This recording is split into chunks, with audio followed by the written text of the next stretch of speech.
Cab সমান্তৰালকৈ আহিব নেকি? ক্লজ 6 গৃহমন্ত্ৰী ডাঙৰীয়াই কৈছে যে কমিটিখনে যদি কালিও দিয়ে মই দাড়ি আৰু কমাও তুটভেদ নকৰাকৈ মই ক্লজ 6টো ইমপ্লিমেণ্ট কৰি দিম। কমিটিখনে যদি কেব অহাৰ আগতে দিব পাৰে তেতিয়াহ'লে কেব অহাৰ আগতে পাৰ্লিয়ামেণ্টত ক্লজ 6 আহিব। এতিয়া সিদ্ধান্ত হ'ব যে ক্লজ 6 কমিটিখনে কিমান সময় লয়। কিন্তু গৃহমন্ত্ৰী ডাঙৰীয়াই আজি সাহিত্য সভাৰ প্ৰতিনিধি দলৰ আগত কৈছে যে ক্লজ 6ৰ কমিটিৰ ৰিপৰ্ট মই দাড়ি কমাও চেঞ্জ নকৰাকৈ কৰি দিম যদি সংবিধান বিৰোধী নহয়। ক্লজ 6টো এটা তেওঁ কৈছে হয়তো পাৰ্লিয়ামেণ্টত তেওঁ স্পীচৰো ইনক্লুড হ'ব পাৰে বা কি ধৰণে ইনক্লুড হয় মই নাজানো, কিন্তু ক্লজ 6 আৰু নতুন NRC এই দুইটাৰ ওপৰত তেওঁ প্ৰতিবদ্ধ আৰু কৈছে যে কেবৰ পিছত নতুন NRC হ'ব আৰু নতুন NRC হোৱাৰ পৰা কোনেও ৰাখিব নোৱাৰে। অসমত নতুন NRC হ'বই কেব অহাৰ পিছত, সেইটো তেওঁ আজি ক্লিয়াৰ কৰি দিছে। আৰু নতুন NRC আৰু কেবৰ লগত ক্লজ 6ৰ ৰক্ষণাবেক্ষণ আৰু অসমীয়া ভাষা সদায় কাৰণে ৰাজ্যিক ভাষা হৈ থকা মেজৰিটি হওক মাইনৰিটি হওক মানে কাট অফ ডেট এটা 51 হ'ল। কাট অফ ডেটটো আৰু এটা 51 71 বুলি কথা নাই। কাট অফ ডেট গোটেই দেশৰ কাৰণে এটা হ'ব।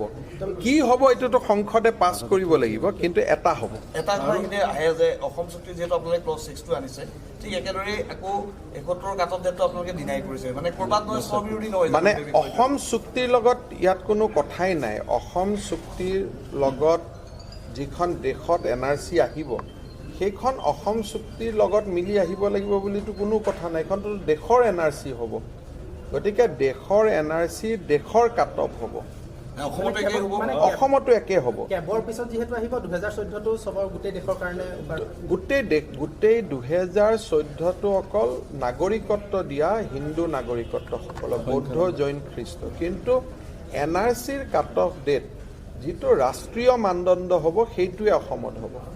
আগত যিটো আমি কৈ আছিলোঁ যে 51ৰ পৰা 71লৈকে আমি বোজ ল'লোঁ, এনেকুৱা কথা যিবিলাক কোৱা হৈছে, এতিয়া কথাটো হ'ল যদি বোজ ল'ব গোটেই দেশখনেই ল'ব 51ৰ পৰা 71 ছাপ'জ, আৰু যদি নলয় কোনেও নলয়।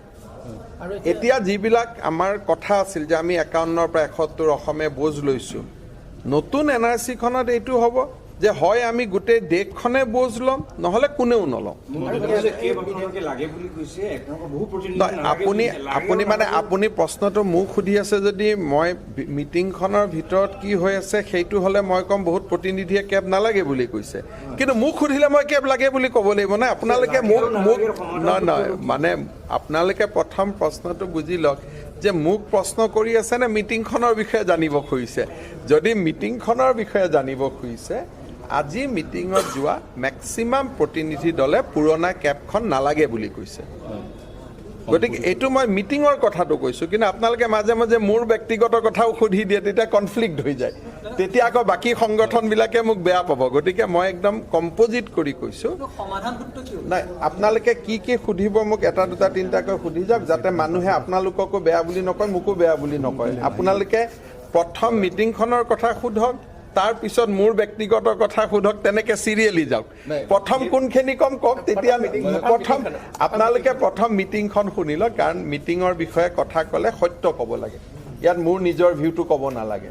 গতিকে মই কথাটো এনেকুৱা কওঁ যে যোৱা কালিৰ পৰা ত্ৰিপুৰা, মিজোৰাম, অসম, মেঘালয়, অৰুণাচলৰ প্ৰতিনিধি দলে মাননীয় গৃহমন্ত্ৰী ডাঙৰীয়াৰ লগত বৈঠক কৰে আৰু প্ৰায় প্ৰতিনিধিসকলে 99% প্ৰতিনিধিয়ে পুৰণা কেবখনত বিৰোধিতা কৰিছে। ক্লিয়াৰ যে 99%, 1% মানে কোন? আমি বিজেপিখিনি। তো 99% প্ৰতিনিধিয়ে কেবৰ পুৰণা ৰূপটোক বিৰোধিতা কৰিছে। গৃহমন্ত্ৰী ডাঙৰীয়াই সুধিছে আপোনালোকে কেবক বিৰোধিতা কৰাৰ কাৰণ কোনকেইটা? তেওঁলোকে 1 2 3 4 কাৰণকেইটা ফহিয়াই কৈছে। কোৱাৰ পিছত গৃহমন্ত্ৰী ডাঙৰীয়াই 3টা কথা কৈছে যে সদায় বিদেশী আহি থাকিব বুলি যিটো প্ৰচাৰ, তাৰ বিপৰীতে এইবাৰ কেবত এটা কাট অফ ডেট থাকিব। যোৱাবাৰ যিটো কাট অফ ডেট নাছিল, তাৰমানে অসমৰ ক্ষেত্ৰত NRCয়ে যদি 5 লাখ বঙালী হিন্দুৰ কথা কৈছে, এইটো 5 লাখ সংখ্যাটো বাঢ়িব নোৱাৰে, তাৰমানে 2014 কাট অফ হ'ল। দ্বিতীয়তে ট্ৰাইবেল ষ্টেটৰ মানুহসকলে কৈছে যে যিটো ৰাইটছ অসমৰ নৰ্মেল অসমীয়াই নাপায়, আমাৰ ষ্টেটত আহিব নোৱাৰে উইদাউট ILP, বাংলাদেশৰ পৰা অহা নতুন নাগৰিকসকল কেনেকৈ আহিব? তেতিয়া গৃহমন্ত্ৰী ডাঙৰীয়াই কৈছে যে আপোনালোকৰ কথাটো যুক্তিপূৰ্ণ, ILP থকা ৰাজ্যত এই কেবৰ ক্লজবিলাক ইমপ্লিমেণ্ট নহ'ব, এইটো কৰিব কিন্তু ILPত নহ'ব। থাৰ্ডতে আমাৰ কাৰ্বি আলং বা উত্তৰ কাছাৰে ক'লে যে অসমৰ মানুহ এজনে গৈ তাত মাটি কিনিব নোৱাৰে, গতিকে বাংলাদেশৰ পৰা অহা মানুহ এজনে কেনেকৈ মাটি কিনিব নতুন নাগৰিক?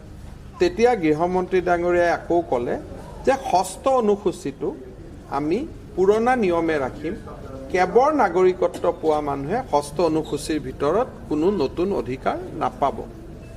চতুৰ্থতে অসমৰ ফালৰ পৰা কোৱা গ'ল যে এই যিসকল আহিব তেওঁলোকে যিহেতু বঙালী ভাষা কয়, গতিকে অসমীয়া ভাষাৰ ওপৰত সংকট আহিব নেকি? যদি কালি এটা হিচাপ হয় যে মেজৰিটি অসমীয়া নে মেজৰিটি বঙালী, যদি মেজৰিটি বঙালী হয় আমাৰ কি ৰাজ্য ভাষাৰ পৰিৱৰ্তন হৈ যাব নেকি? তেতিয়া অমিত শ্বাহ ডাঙৰীয়াই ক'লে যে ক্লজ 6 কমিটিয়ে যদি ৰিকমেণ্ড কৰে যে অসমীয়াৰ সংখ্যা কিমান সেইটো ডাঙৰ কথা নহয়, কিন্তু অসমত সদায় অসমীয়াই ৰাজ্য ভাষা হৈ থাকিব, বা এনেকুৱা আন যিকোনো ধৰণৰ ভাল যেতিয়া ৰিকমেণ্ডেশ্যন দিব, এইবিলাক দাড়ি আৰু কমাও নবদলোৱাকৈ মই গ্ৰহণ কৰিম, খালি এইটো সংবিধান বিৰোধী হ'ব নালাগে, ইমানেই। এইখিনি কথা শুনাৰ পিছত সকলো প্ৰতিনিধি দলে এটা জেনেৰেল আশ্বাস দিছে যে সঁচাকৈ যদি আপোনাৰ কথাখিনিৰ প্ৰতিবিম্ব এটা আমি নতুন বিলখনত দেখা পাওঁ, হয়তো আমি আমাৰ পুৰণা স্থিতিক আমি পুনৰ বিবেচনা কৰিম। এইখিনি হ'ল মিটিঙৰ। মই যিটো ইংগিত পাইছোঁ যে অহা 3 তাৰিখে সদৌ অসম ছাত্ৰ সন্থা, অসম জাতীয়তাবাদী যুৱ ছাত্ৰ পৰিষদ আৰু নাগালেণ্ডৰ প্ৰতিনিধিসকলৰ সৈতে কেন্দ্ৰীয় গৃহমন্ত্ৰী ডাঙৰীয়াই আলোচনা কৰিব। তাৰ পিছত 4 বা 5 তাৰিখ 6 তাৰিখে হয়তো যদি কেবিনেটতো যাওঁ বুলি আমি ধৰোঁ, তেতিয়াহ'লে আমি ভাবিম যে 4 বা 5 তাৰিখৰ পিছত যিকেইদিন সদনত দিন বাচি থাকিব সংসদত, তাৰ ভিতৰতে এই বিলখন উপস্থাপন কৰা হ'ব, পাছ কৰাবলৈ চেষ্টা কৰা হ'ব।